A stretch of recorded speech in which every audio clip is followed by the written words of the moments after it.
ছাত্ৰ ছাত্ৰীসকল তোমালোক আটাইকে আমাৰ চেনেললৈ স্বাগতম জনাইছো। ছাত্ৰ ছাত্ৰীসকল এই ভিডিঅটো টু ইনফিনিটিভ ব্যৱহাৰ কৰাৰ দ্বিতীয় অংশ আৰু এই ভিডিঅটোত আমি 7 ৰ পৰা 10 নম্বৰলৈ টু ইনফিনিটিভ কেনেদৰে ব্যৱহাৰ কৰে নিয়মখিনি পুংখানুপুংখকৈ আলোচনা কৰিবলৈ যত্ন কৰিম। ছাত্ৰ ছাত্ৰীসকল তোমালোকে ইয়াৰে প্ৰথম অংশটো চাই লবা, তাৰ পিছত এই অংশটো চালে তোমালোকে অধিক ভালকৈ বুজিবলৈ সক্ষম হবা।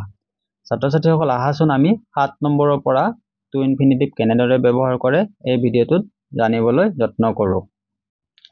ছাত্ৰ ছাত্ৰীসকল 7 নম্বৰ পইণ্টটো চোৱা। ইয়াতে কোৱা হৈছে যে ইনফিনিটিভ আফটাৰ চাৰ্টেন ভাৰ্বছ, অৰ্থাৎ আমি কেইটামান বিশেষ ধৰণৰ ভাৰ্বৰ পাছত কেনেদৰে টু ইনফিনিটিভ ব্যৱহাৰ কৰো সেই নিয়মটোৰ বিষয়ে ইয়াতে ক'বলৈ ওলোৱা হৈছে। ইয়াতে কোৱা হৈছে যে বৰ্ণনা চোৱা, this verbs include agri, decide, hope, plan and many মোৰ, অৰ্থাৎ এনেকুৱা ধৰণৰ ভাৰ্ব থাকিলে আমি ইয়াৰ পিছফালে টু লগাব পাৰো।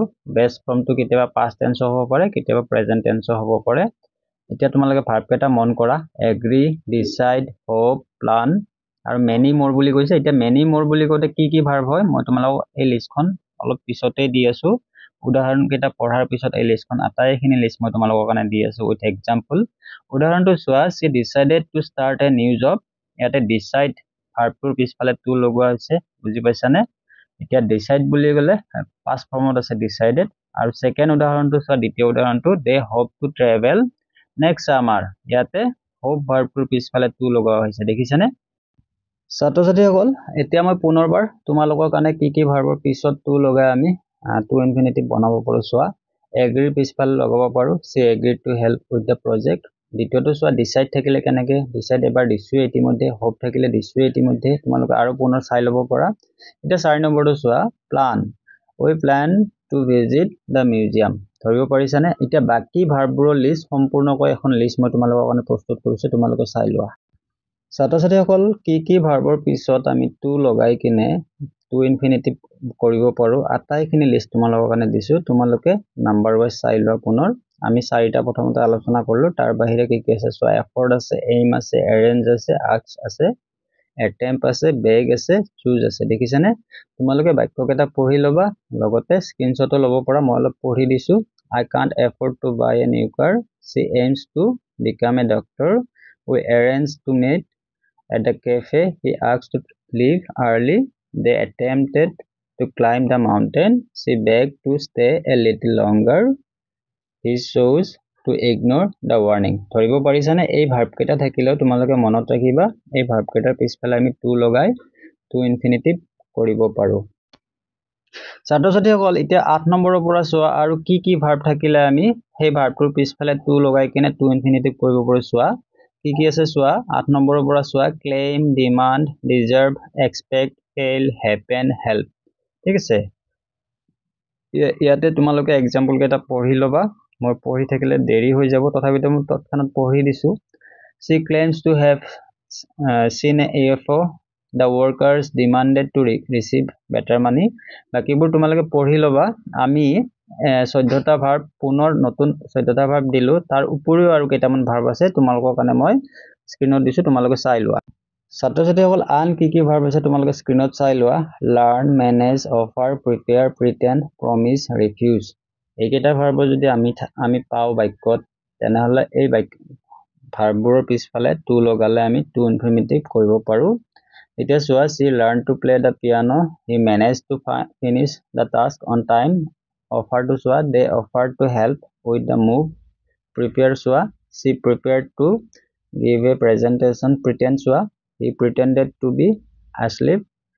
promise চোৱা, she promised to call later। refuse চোৱা, he refused to participate in the prank।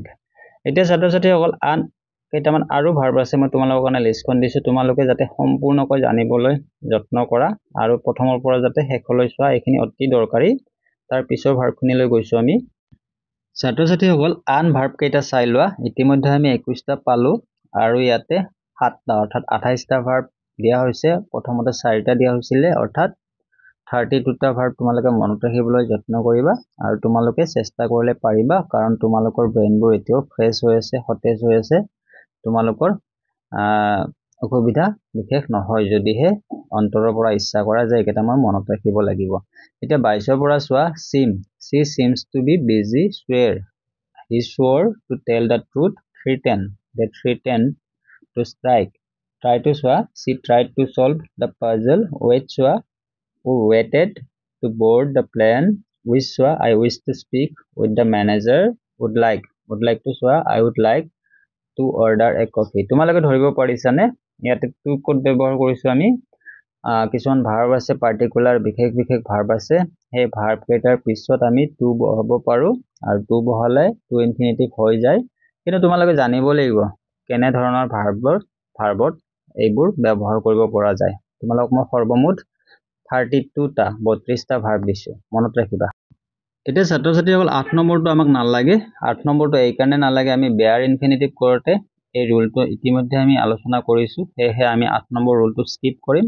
9 number ৰুললৈ যাম ছাত্ৰ ছাত্ৰীসকল এতিয়া চোৱা 9 নম্বৰ ৰুলটো চোৱা তোমালোকে 9 নম্বৰ ৰুলত কোৱা হৈছে যে আমাৰ কেতিয়াবা কনফিউজন থাকিব পাৰে যে কেতিয়াবা ভাৰ্বত আইএনজি থাকিলে আমি টু ইনফিনিটিভ বুলি ভাবিব পাৰো কিন্তু আইএনজি থাকিলে সেইটো বেলেগ হয় আৰু টু ইনফিনিটিভ থকাটো অকনমান বেলেগ হয় সেয়ে তোমালোকে এই বস্তুটো ক্লিয়াৰ হ'বৰ কাৰণেহে 9 নম্বৰ পইণ্টটো দিয়া হৈছে ইয়াতে চোৱা the infinitive can often be confused with the gerund অৰ্থাৎ the ing form of a verb বৰ্ণনা while both can function similarly অৰ্থাৎ ing থাকিলে ভাৰ্বত যেনেদৰে ব্যৱহাৰ কৰা হয় ঠিক তেনেকৈ ইনফিনিটিভৰ টু ইনফিনিটিভৰ কাম কেতিয়াবা একেই হয় বা একে ধৰণৰ কাম কৰে বুলি কোৱা হৈছে ঠিক আছে এতিয়া তোমালোকে উদাহৰণটো চালে ভালদৰে বুজি পাবা উদাহৰণটো চোৱা I like to read ইয়াতে টু ইনফিনিটিভ ব্যৱহাৰ কৰা হৈছে প্ৰথম অংকটোত আৰু সেকেন্ড অংকটো চোৱা I like reading ইয়াৰে অৰ্থটো মোটামুটি একেই হয়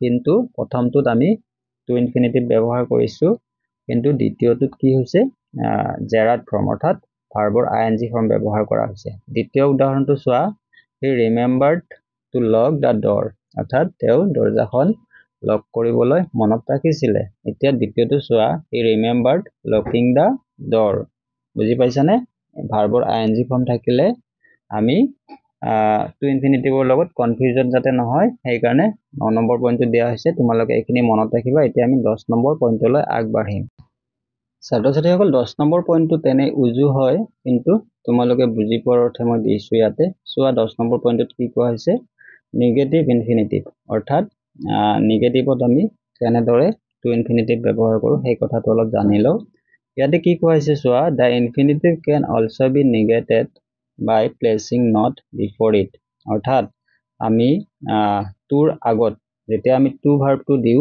টু ইনফিনিটিভ কৰো তাৰ আগত নটটো বহাব লাগিব ঠিক আছে তোমালোকে এই কথাটো যদি কনসেপ্টটো ক্লিয়াৰ হৈ যায় ভৱিষ্যতলৈ তোমালোকৰ একো অসুবিধা নহয় হে তোমালোকে মন কৰিবা টুটো আমি কত লগাম নটৰ পিছত লগাম বা টুৰ আগত আমি নট বহুৱাম বুজি পাইছানে এটা তোমালোকে বৰ্ণনাখিনি চোৱা ছাত্ৰ ছাত্ৰীসকল বৰ্ণনাত কি কৈছে চোৱা this is used to indicate the opposite action or to express prohibition অৰ্থাৎ এটো নেগেটিভ কৰাৰ কথা কৈছে এখিনিত বিশেষ বুজিবলগীয়া নাই তোমালোকে উদাহৰণ চালে বুজি পাবা she decided not to go অৰ্থাৎ তাই নাযাবলৈ সিদ্ধান্ত লৈছিলে ইয়াতে টুৰ আগত কি বহিছে দেখিছানে নট লগাই দিছো আমি বুজি পাইছানে এটো জাস্ট নেগেটিভ কৰা এটা সিস্টেম তোমালোকে মনত ৰাখিবা he warned us not to touch the painting অৰ্থাৎ ইয়াতে টু ইনফিনিটিভৰ আগত আমি নট ব্যৱহাৰ কৰিছো আৰু ই কি হৈছে নেগেটিভ ইনফিনিটিভ হৈ গৈছে ছাত্ৰ ছাত্ৰীসকল আশা কৰো তোমালোকে